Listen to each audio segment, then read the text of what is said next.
Hey,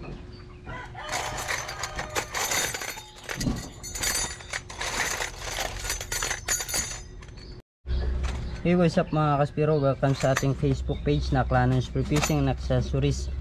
Another day, another batch na naman po ang gagawin natin. So kakatapos lang po natin magpahinga, magsisimula or magbabalik ulit po tayo sa paggawa. Kasi marami po tayong naka-line up at nag-order po sa atin na spear gun. So sisimula po natin dito muna sa trigger mechanism. Ito yung trigger natin, nalinisan na rin po ito. Then ito naman po yung mga shear and lever.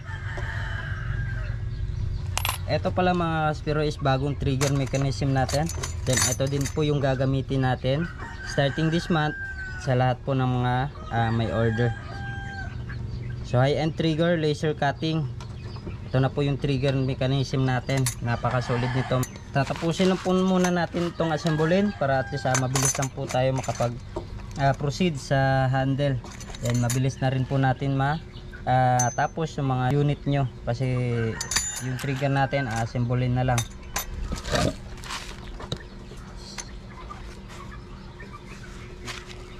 Meron na rin po tayo ditong natapos na trigger. So ito po yung natapos natin na assemble. So yun na yung magiging kalalabasan kapag natapos na or na-assemble na yung trigger mechanism natin.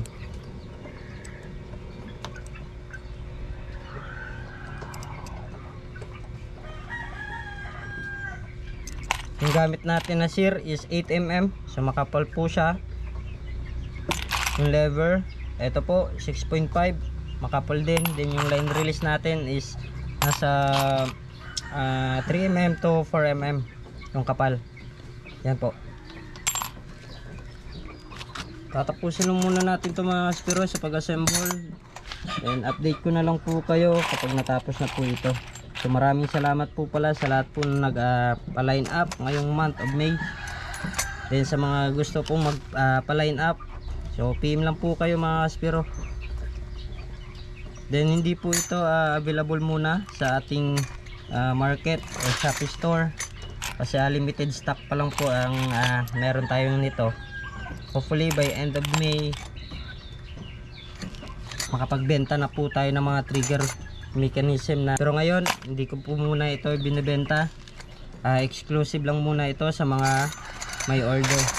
Napakarami nito mga Kaspiro. Yung assemble natin nasa 100 plus na trigger mechanism. So pares-pares po yan mga Kaspiro. So kung napapansin nyo, napakaganda etong butas na to mga Kaspiro.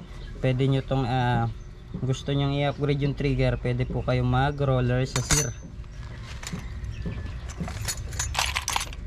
Yun yung line release nito, napakaganda din mga Kaspiro. Ito. Bali yung release niyan is higa talaga. Bagong kaibigan po natin dito sa Facebook page. So please like and share lang po sa ating mga video para at least makita nyo po yung mga ginagawa natin mga high-end trigger na and spear gun. So innovation po tayo, upgrade ng upgrade para at least mas mapaganda po yung ating mga trigger na i-release at spear gun. So yun lang mga Kaspiro and dive po.